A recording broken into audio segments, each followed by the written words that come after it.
और चलिए अब बात करेंगे साइकिल स्टैंड में खिला कमल, फीकी पड़ी सपा की चमक, क्योंकि इस निकाय की लड़ाई में सपा अपने कई किले बुरी तरह से हार गई। और मैनपुरी में सपा न सिर्फ नगर पालिका हारी है बल्कि 9 नगर पंचायत ऐसी जिसमें से वो सिर्फ 2 जीत पाई, जबकि फिरोजाबाद में सपा तीनों मोर्चों पर हार गई। लेकिन इस हार के बाद भी अखिलेश यादव कह रहे हैं कि उनका वोट प्रतिशत बढ़ा है।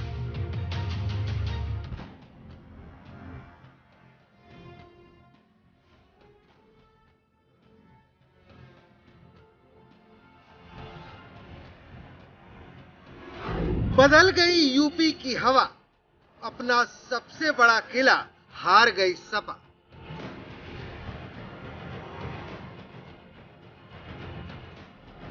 साइकिल स्टैंड में खिला कमल, फीकी पड़ी सपा की चमक।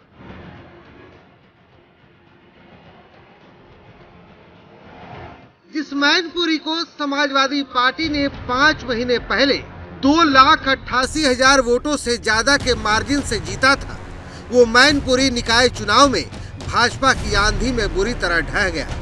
ये निकाय चुनाव में सपा के लिए सबसे बुरी हार है, क्योंकि सपा अपने गढ़ तक को नहीं बचा पाई। अंदाजा इस बात से लगा सकते हैं कि जिस मैनपुरी से अखिलेश यादव की पत्नी डिंपल यादव सांसद हैं, खुद अखिलेश यादव विधायक हैं, यादवों की सबसे ज्यादा आबादी है, उस मैनपुरी की नगर पालिका को न सिर्फ भाजपा ने जीत लिया है बल्कि 32 वार्ड में 15 पर जीत का परचम लहरा दिया है। सपा सिर्फ 5 वार्ड जीत पाई है, लेकिन सपा के लिए टेंशन सिर्फ इतना भर नहीं है। मैनपुरी 9 नगर पंचायत में सपा सिर्फ 2 पर जीत पाई है, जबकि 5 पर भाजपा ने और 2 पर अन्य ने कब्जा जमा लिया है। मतलब निकाय की इस चुनावी जंग में मैनपुरी की पूरी सियासत ही बदल गई। तो क्या मान लिया जाए कि 2024 में मैनपुरी ढह जाएगा? निकाय चुनाव में समाजवादी पार्टी की न सिर्फ सीटें कम हुई हैं बल्कि उसका वोट प्रतिशत भी काफी कम हुआ है। इतना ही नहीं, समाजवादी पार्टी का जो गढ़ माना जाता है मैनपुरी, वो भी इस बार ढह गया है।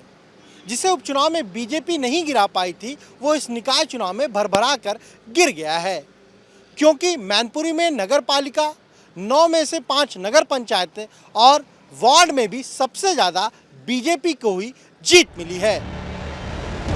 बात सिर्फ मैनपुरी की नहीं है, फिरोजाबाद की भी है, जहां सपा न सिर्फ नगर निगम की लड़ाई हारी बल्कि फिरोजाबाद की तीनों नगर पालिका और सभी नगर पंचायत भी बुरी तरह हार गई। जबकि मुलायम के दौर में यही फिरोजाबाद सपा का सबसे मजबूत दुर्ग होता था, और अब हार के बाद सपा की रणनीति पर सवाल उठने लगे हैं कि आखिर सपा क्या गलती कर रही है कि उसके सभी मजबूत किले उससे दूर होते जा रहे हैं। समाजवादी पार्टी का जनपद फरीदाबाद में पूरा सफाया हो गया है, और इसके लिए जिम्मेदार कोई है तो प्रोफेसर रामकांत, समाजवादी पार्टी का राष्ट्रीय महासचिव, उसका लड़का है, और इन्होंने इस जिले को बर्बाद कर दिया। इस जिले में कब्जा करना चाहते हैं, यहाँ व्यापार बढ़ा रहे हैं, राजनीति नहीं कर रहे हैं, लोगों का उत्पीड़न शोषण करते हैं और जनता की लूट करते हैं।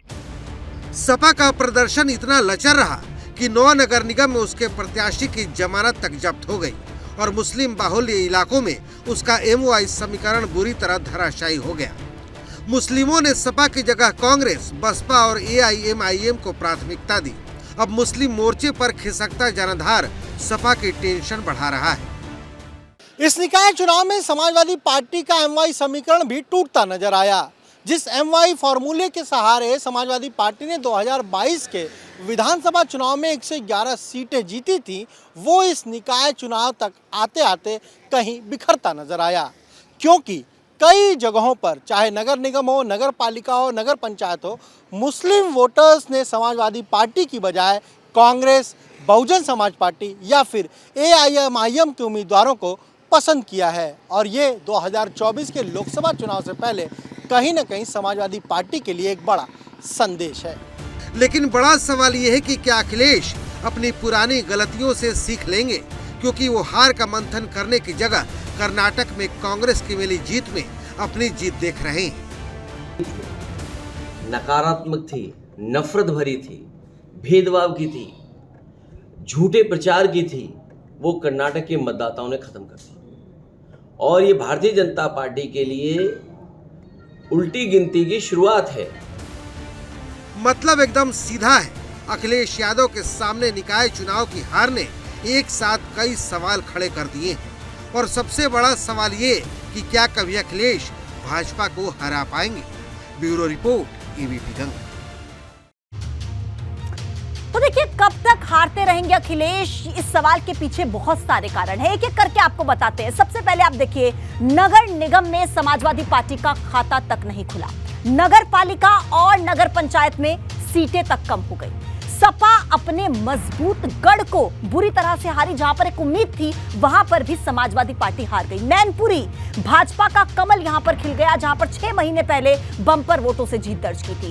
एमवाई समीकरण बुरी तरीके से फेल नजर आया। मुस्लिम वोट का मोह भंग हुआ। दलित वोट पर जो फोकस किया था समाजवादी पार्टी ने, उससे भी नुकसान का सामना करना पड़ा। और ये तमाम वजह है जिसकी वजह से यह सवाल पूछा जा रहा है कि आखिर अखिलेश कब तक हारते रहेंगे। और अब एक सवाल ये कि क्या अपनी गलती से अखिलेश सीख लेंगे, क्योंकि 2017 में देखिए कांग्रेस के साथ गठबंधन किया, फिर 2019 में बसपा के साथ गठबंधन किया, 2022 में छोटे दलों के साथ जाना, चुनाव में प्रचार नहीं करना, उपचुनाव से दूर रहना, इसके साथ ही शिवपाल का सही इस्तेमाल ना करना, क्योंकि शिवपाल ने जिन 3 जगहों पर रैलियां की थी इटावा में, वहां पर जीत का सामना करना पड़ा। तो शिवपाल का ऐसे में सही इस्तेमाल ना करना, यह एक बड़ा कारण। और मानस वाले विवाद में पड़ना, शूद्र वाली लाइन पर चलना, ये तमाम वो गलतियां, ये बड़े फैक्टर्स माने जा रहे हैं जिसकी वजह से समाजवादी पार्टी को निकाय चुनाव में बुरी तरह से शिकस्त का सामना करना पड़ा है। लेकिन सवाल ये कि क्या इन गलतियों से सीख लेंगे।